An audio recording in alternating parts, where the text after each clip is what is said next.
Welcome back to the Plus Side of Nashville. My guests are Dr. Gat, President and CEO of the Nashville International Center for Empowerment, or NICE, and Emma Chinn, NICE's Development Outreach Manager. And before we went to the break, we were just talking about the overwhelming amount of services that you're able to provide for refugees and immigrants. I know, Dr. Gat, 15 years ago, when you all founded this organization, you probably had no idea it would grow to this extent, did you? No, we did not have an idea. I did not come to this country thinking that when I'm here, I will be able to put together an organization that would serve the people like this. That was not an intention. But also, we did not know what this country would actually provide to us.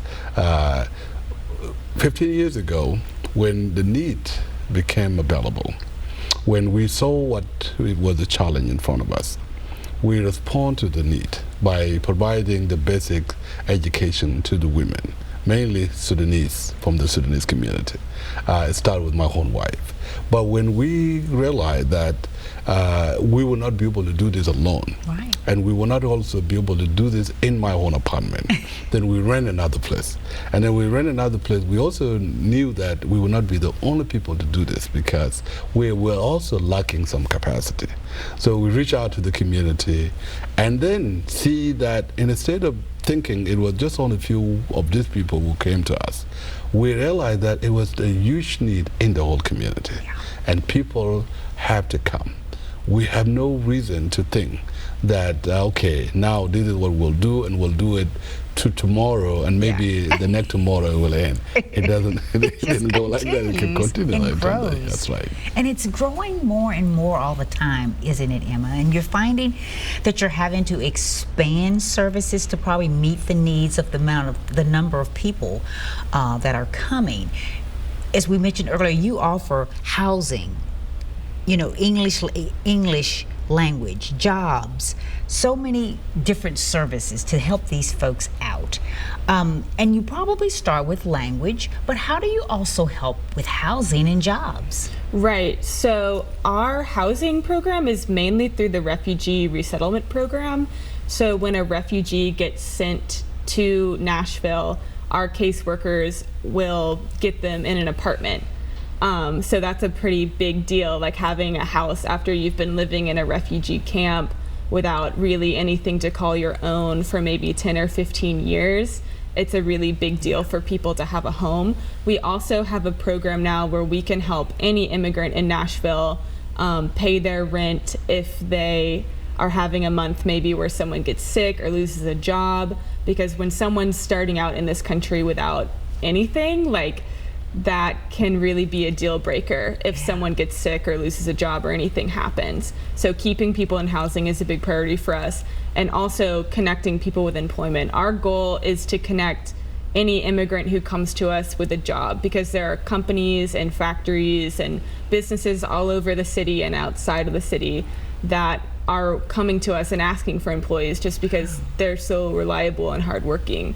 So that's something that we're definitely trying to expand as well right now. That's amazing. And if someone really wants to become a citizen of the United States, you're able to help them with that as well. Yeah, we do. We ensure that those who have already, meet their requirement, those who got their green card, those now wanted to become civically engaged and they wanted to obtain their citizenship, we help them, we enroll them in the classes that we have.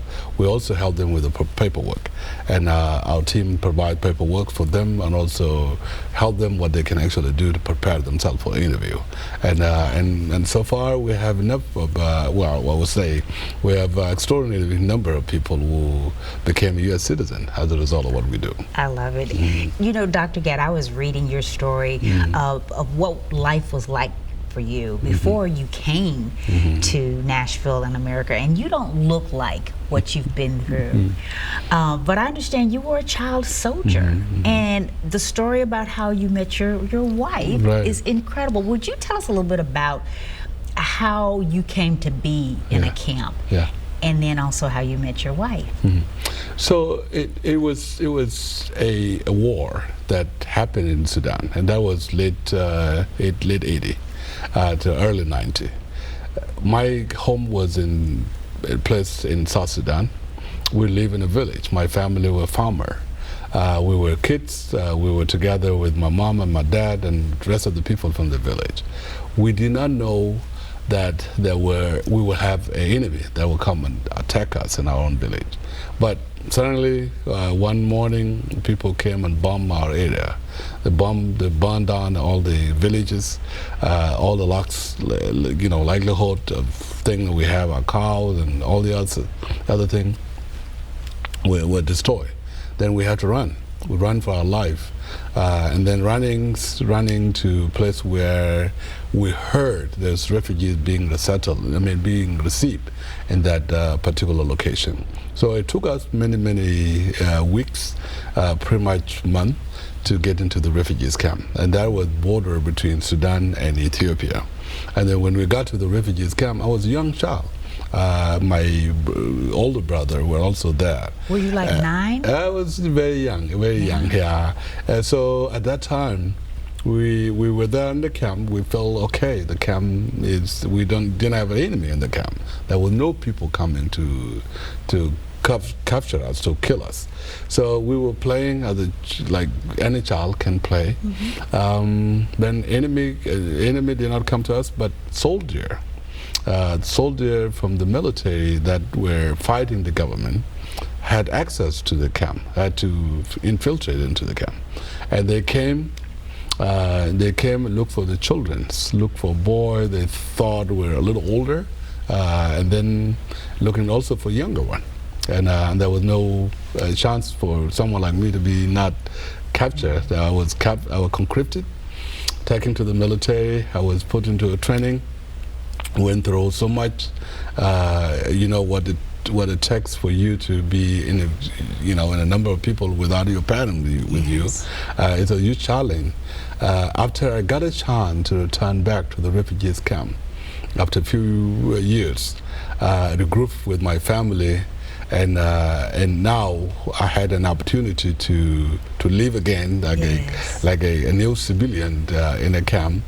That's when I saw my wife. My wife was a young girl, younger than me, who sometimes would come through the place where we was living. She would go to the river to fetch water from the river, going together with the little kids. Then when she returned back, I say, hey, can you give me some of your water, little girl? And then she'll turn back and will give me water. I was like, wow, this has a wonderful character. She has a human part of her giving back to the people. She's very compassionate. So hopefully when she grew up, I'm going to marry you. And then everybody will call her, hey, Gatluak wife, Gat wife.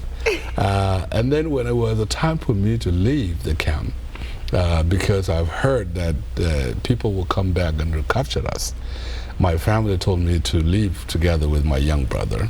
I told this little girl, hey, wait for me until you have heard that I die.